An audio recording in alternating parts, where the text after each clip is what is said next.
شعب ثورة التشغيل اليوم جينا طلبة منتمين الاتحاد العام التونسي للطلبة نطالبوا بمطالب مشروعة، نطالبوا بمطالب قامت عليها ثورة الحرية، ثورة البطالة. اليوم نجدوا قرارات تضرب عرض الحائط بأولوية التشغيل اللي قمت من أجل ثورتها.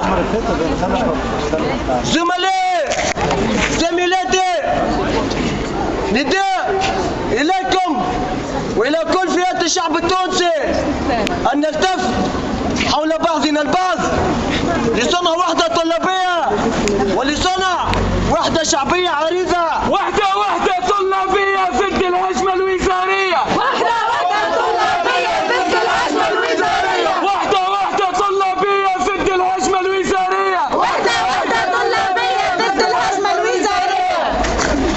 نحن طلبة وعون، طلبة جاءنا اليوم في تحرك احتجاجي سلمي يراعي متطلبات المرحلة، ولكن هناك خط أحمر وللأسف الشديد القرارات الأخيرة للحكومة المستقلة ضربت عرض الحائط بأولوية التشغيل كما قلنا، وهذا يتجسد في أولا مشروع قانون عدول التنفيذ وعدول الإرشاد الذي يتلخص فيما يلي: شروط المناظرة هي التحصل على الماجستير، بينما كانت في السابق مجرد التحصل على الإجازة. مدة التكوين التي أصبحت 2 سنين لعدول التنفيذ ولعدول الإرشاد، بينما كانت في السابق 6 أشهر. نحن كاتحاد العام التونسي للطلبة نستنكر هذه القرارات والقدرة التي أفضت الكائس. هي حكم وقرار الوزير المستقل القاضي بتعيين كم هائل من القضاة، لا عن طريق المناظرة التي تضمن مبدأ تكافؤ الفرص، بل عن طريق التعيينات. ونقول أن هذا شيء مرفوض. نستنكر مثل هذه القرارات الفوقية التي لم تراعي مصلحة الطلبة في شيء، وعليه فإن نحن اليوم الطلبة المجتمعون أمام وزارة العدل ننادي ونلح على وزارة العدل وعلى ممثلها أيا كان اسمه وأيا كانت صفته، ونتقدم إليه بمطلبين أساسيين.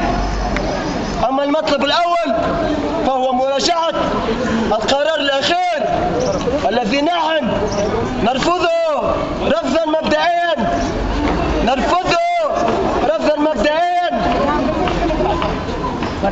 أما الشيء الثاني فهو مضاعفة عدد الانتدابات، لا عن طريق التعيينات بل عن طريق المناظرة الوطنية اللي تخول وتحقق وتجسد مبدأ تكافؤ الفرص ومبدأ العدل والإنصاف بين جميع طلبة وخريجي الحقوق. عاش اتحاد العام التونسي للطلبة! عاش اتحاد العام التونسي للطلبة! زملائي، من المفارقات العجيبة التي نعيشها اليوم أن وزارة العدل لا تعدل، وطلبة الحقوق حقوقهم مهضومة. هذه المفارقات نعيشها اليوم للأسف بفعل قرارات مسقطة، قرارات لم تراعي الطلبة في أبسط حقوقهم، لم تراعي الطلبة الذين هم نخبة الغد. هذه القرارات ساهمت في انسداد الأفق. كذلك لا يفوتني أن أعبر عن هذا القرار الذي أهان بطريقة غير مباشرة طلبة الحقوق. الوزير المستقل يقول أننا سننتدب وسنعين قضاة من أهل الاختصاص.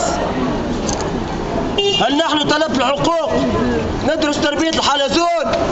هل نحن طلبت الحقوق ندرس تربية الماشية؟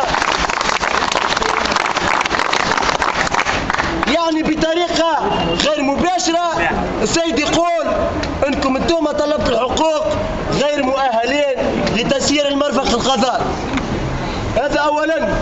ثانيا القرار هذا ساهم في انسداد الافق امام طلبة الاجازة الذين هم اليوم طالب الاجازة اليوم